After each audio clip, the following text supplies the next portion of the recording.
welcome. I'm Barkha Dutt. You're with the Mojo Story, our independent digital platform that brings you some of the most interesting and diverse voices from different fields. Today, we will bring you a movie maker whose films have often presented an inflection point in the history of cinema, especially in the way they have looked at contemporary issues. Let's bring up our guest today, who's just out with his memoirs. I'm talking, of course, about Rakeysh Omprakash Mehra, whose book, The Stranger in the Mirror, is a very, very candid account of his own life. His ups, his downs, his lows, his highs.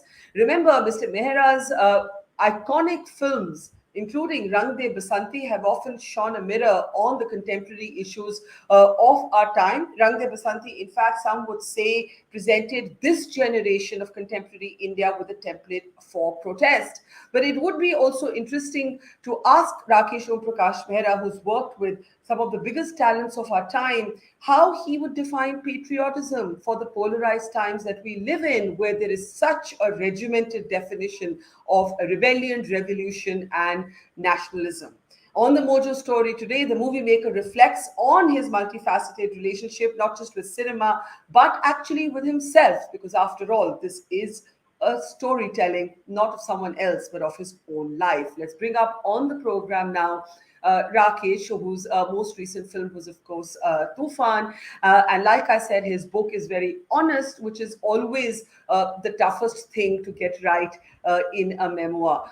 So, Rakeysh, welcome. And let me first start by asking you, how honest have you actually been? I know, and we'll get to some of those moments that you've shared, some of the lowest moments in your life, and you've been quite honest about that. But how difficult did you find it to bear yourself in the writing of this book?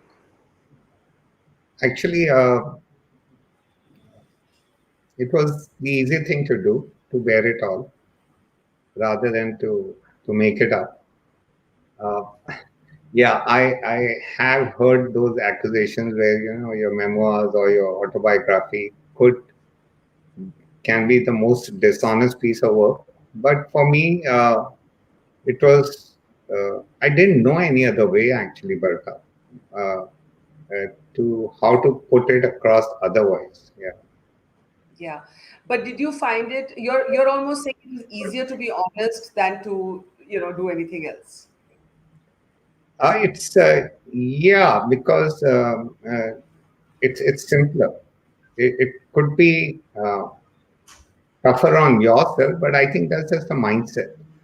And as it is with your movies and with your storytelling, you bear it all. I always feel you're standing in the crossroads naked when you've released a film because your thought process is out there for people to understand, and they see you through your work. Actually, I think I believe in that. Yeah.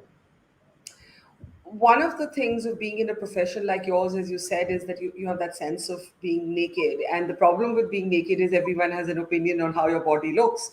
You write very candidly about how when Delhi-6 didn't do well,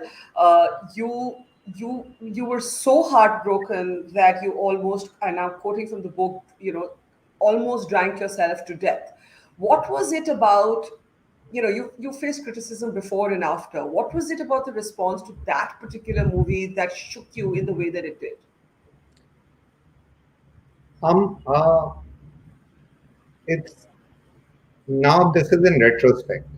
As today, Delhi-6 has grown from where it was, and in fact, it's being quoted as more relevant today than it was when it was made. Uh, it, it was the closest thing to my heart because it was also autobiographical in the sense of my childhood days and the vineyards out there.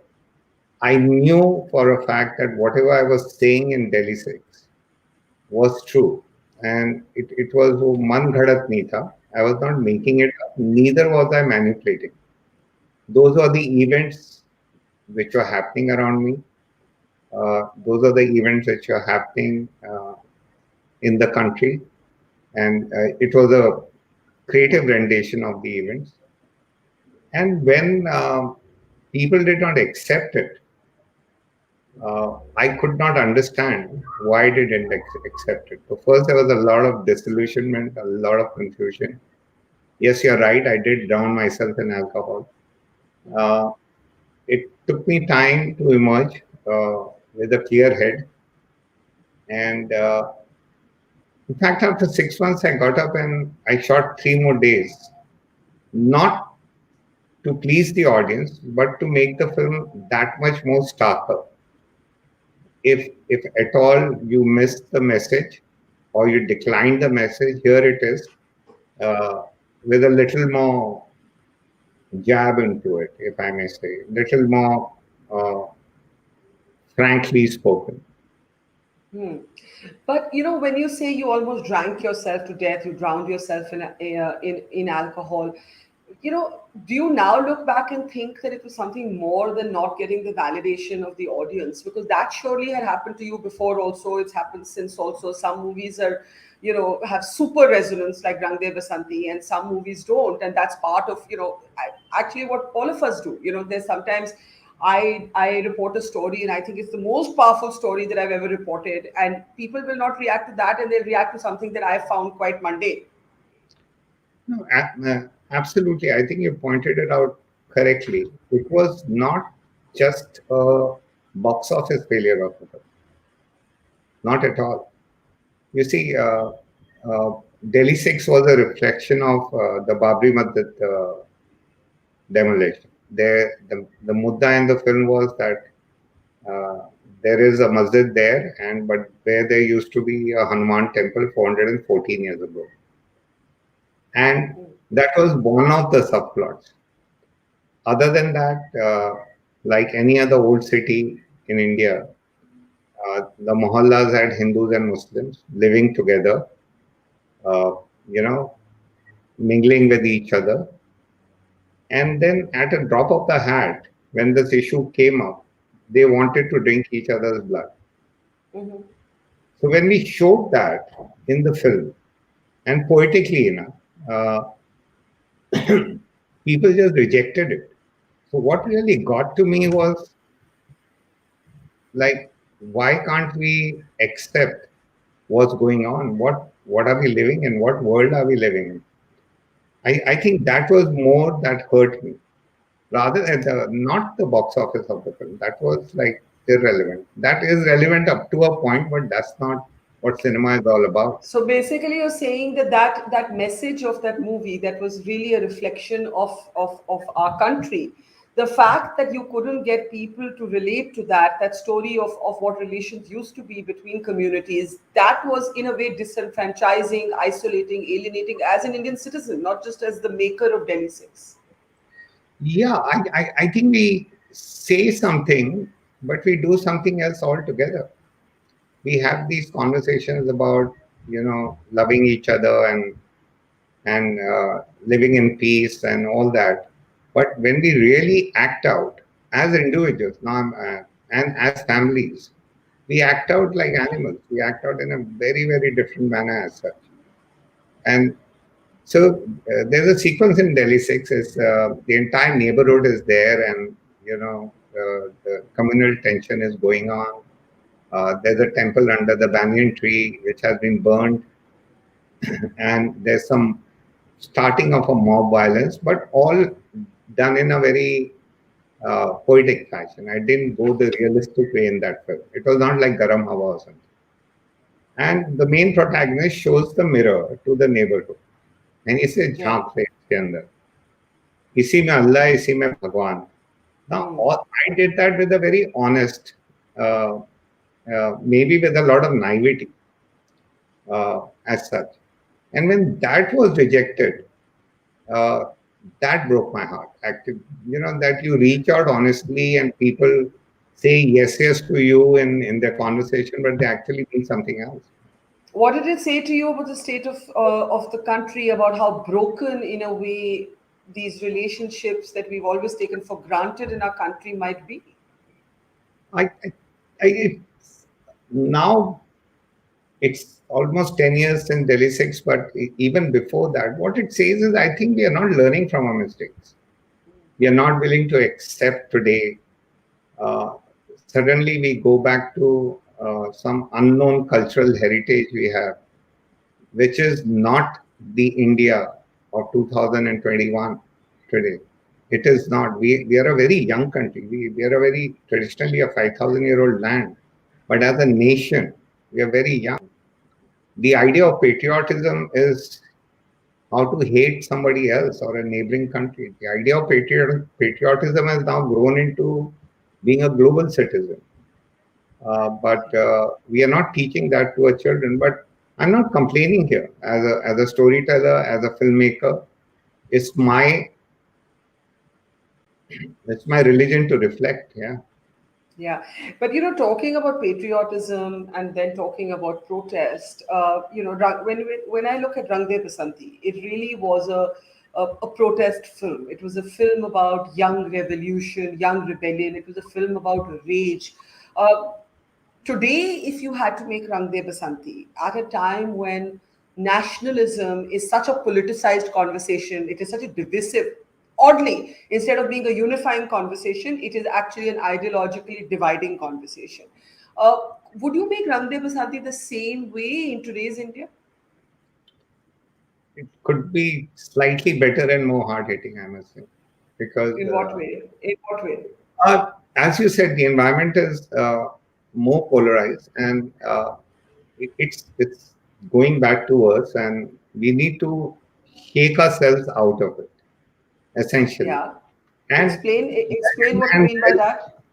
and believe me, there's no pontification here. I'm not pointing a finger. I think if you were to point a finger as an Indian, I would Yeah. point a finger at myself and say, hey, is this is what an Indian looks like. Hmm. But what has happened to the nature of protest and patriotism since you made Rang De Basanti? We're seeing images of student-led protests against the citizenship legislation on our screen, and there's such a sense of dissidence today being anti-national, whereas Rang De Basanti actually had the absolute opposite spirit. It celebrated dissent as the ultimate form of patriotism. So I'm just wondering how you look back at Rang De Basanti, and if you to apply it to today's environment, how do you see both protest and patriotism today? Um,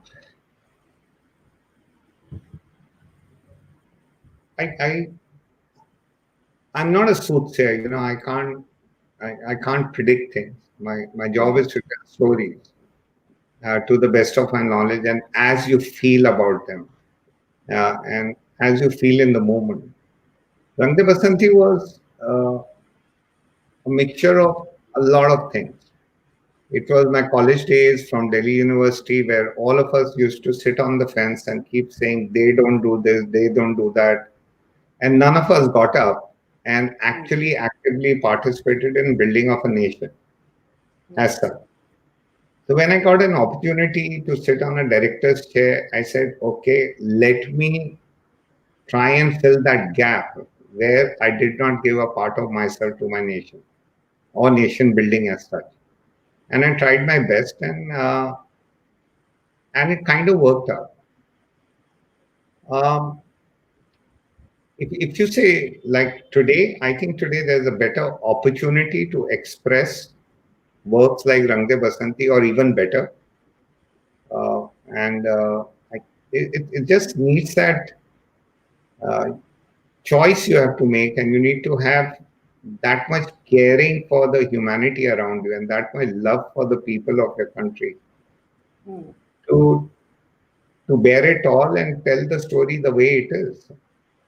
And yes, What is patriotism to you? What is patriotism to you? Obviously, some of what it is to you, the sentiment of it came out in Rang De Basanti. But if today I was to say to you that you were that 18-year-old again in DU, and you could contribute to the building of this nation, because it was essentially 18 to 25-year-old kids who led the citizenship legislation protests. What is it to you to, what if you had to be 18 all over again, what would you like to do to contribute to the building of India? uh, I 18 or no 18. Yeah, I hope I can be 18 again, but yeah, even if one is 18 till I die, as the song goes. But yeah, go 18, ahead. or forever 18. Yeah. Uh, no, what is patriotism?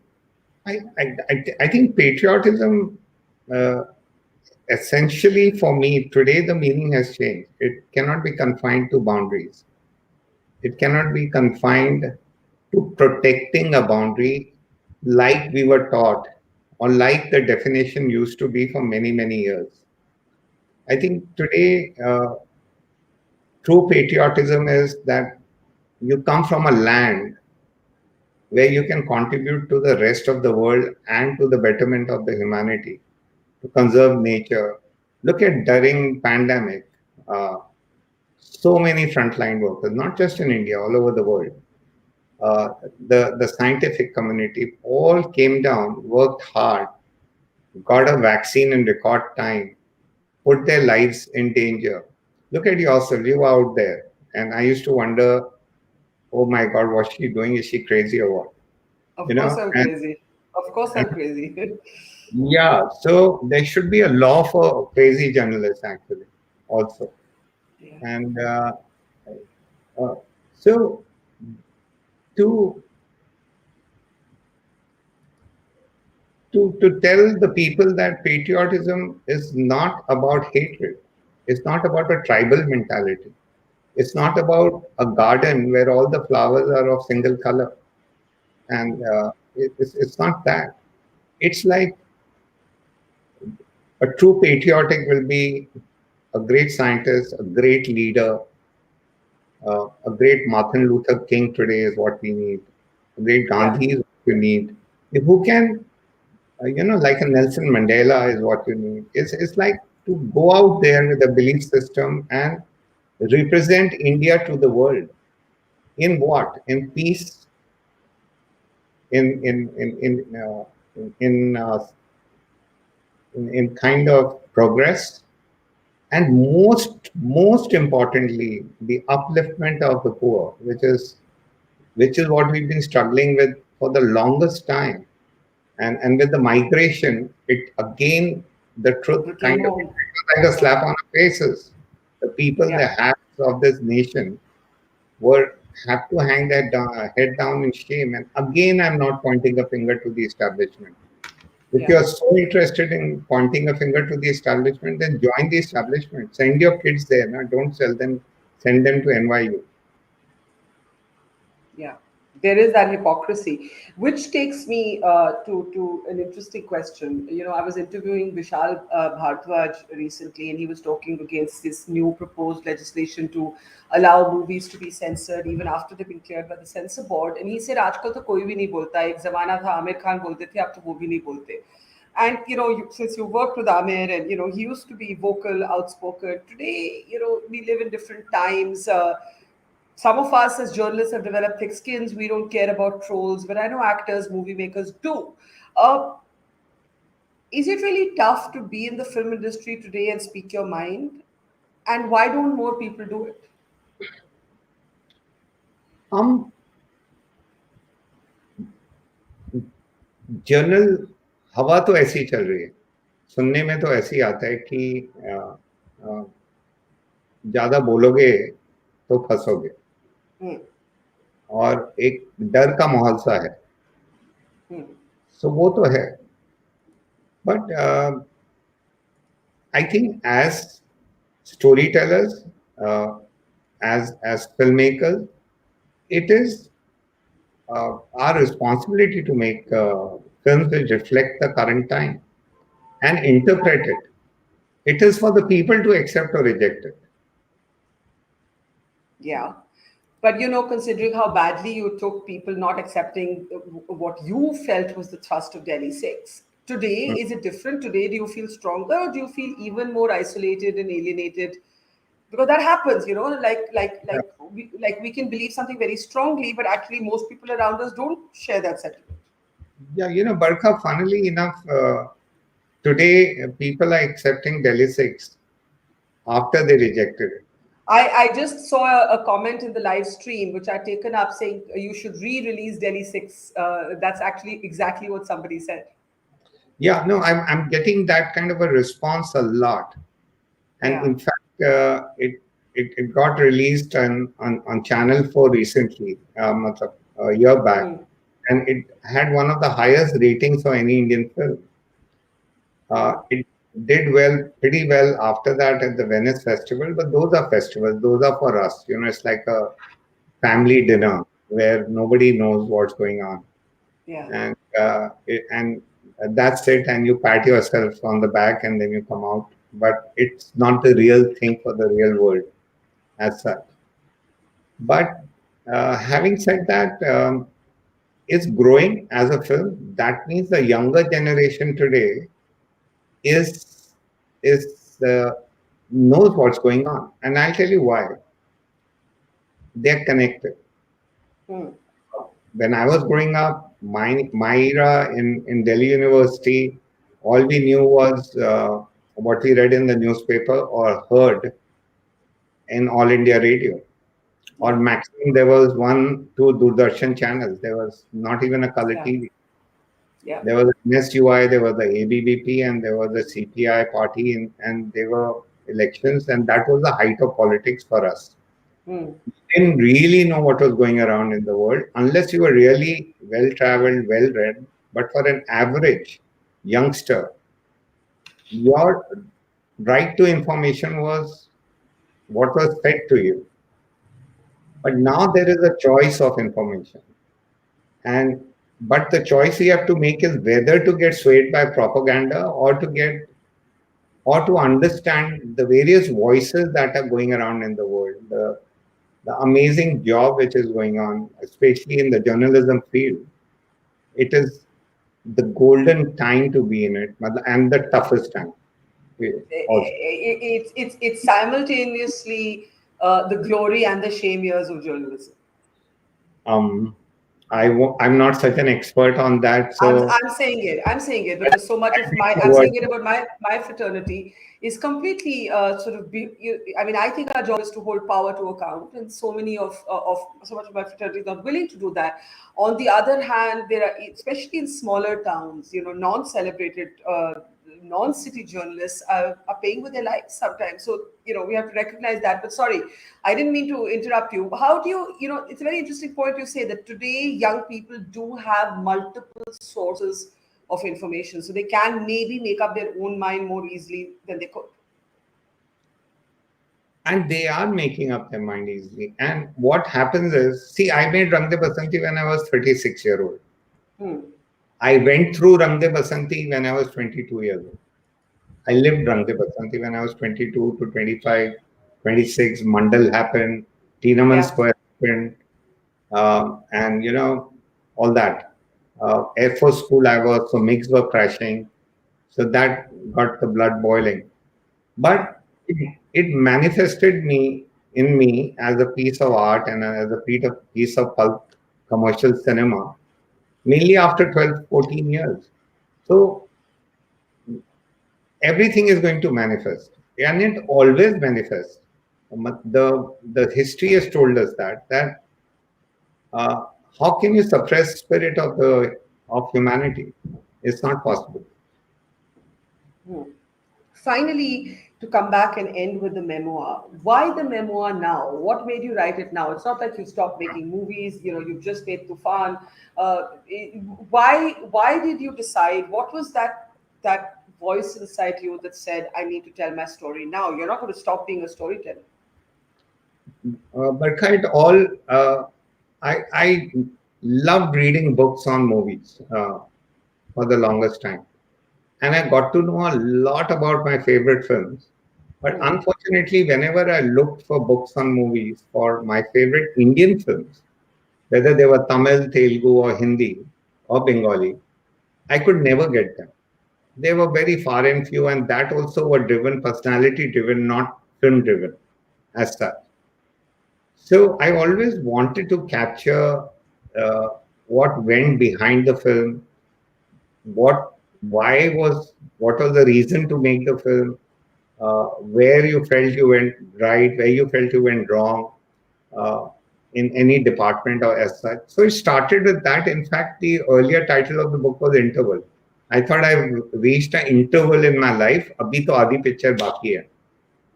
And So, yeah, but हाँ, talking about the title, I wanted to ask you and actually end our conversation with that to explain, the title of the memoir, because it almost sounds like you don't recognize yourself in your own reflection, right? So, talk a little bit about this title and what it captures about you. um, you are not just one person. There are many you. Yeah. Uh, somewhere there is a feeling that you have lost your voice. That is one part of it. Not because your voice has been suppressed, because you've chosen to lose your voice. Not Yeah. because somebody is saying we'll censor your film, you can't say this, we'll beat you up. Somebody will come and say, like, we'll burn the theater down. That is immaterial. The choice is with you. So somewhere you look into the mirror and you say, are you the same person? So it's a metaphor. Self censorship, by the way, is much more insidious. It creeps up on you when you least suspect it. You find yourself looking over your shoulder. Does that happen to you these days? Um, not not really, because you know why? Because all in all, people have accepted my work somewhere or the other. Yeah. All in all, there has been a lot of love, a lot of adulation. I've got a lot and received a lot. So, and the intention has been pure. Intention has never to be to put down somebody. Intention has been to look at yourself and can we change ourselves. I always believe that. I'm a huge believer in that. And so yeah, something like that. Yeah. And, which is your own favorite movie of your own, from your own sort of works of creation? Do you My have a favorite child? from my movies. Yes. Oh, God. Uh, well, in the book I mentioned Delhi-6. I know. I know. Um, yes, my favorite film is the next film I'm going to make. Most Well certainly. said. No, Well I'll said. try and yeah, there is so many stories to tell, and And yeah, I hope you keep telling those stories, Rakesh. Your films have really shone a light and held up a mirror to the times we live in. And you have the right to tell stories of the world around you in the way that you see it. Thank you so much. Rakeysh Omprakash Mehra's memoirs are out now. If you're a cinema buff, if the movies we've spoken about changed your life in some ways, as I know they did for so many people, do pick up a copy. Rakesh, thank you. Pleasure talking to you, and look forward to your next film. thank you so much. Pleasure all mine. Thank you, Rakeysh. Thanks. Take care. Thank you. Bye. It's great to see you here. Thank you for watching our work. If you haven't subscribed yet, don't forget to click the bell icon and subscribe to Mojo Story and support independent, robust journalism.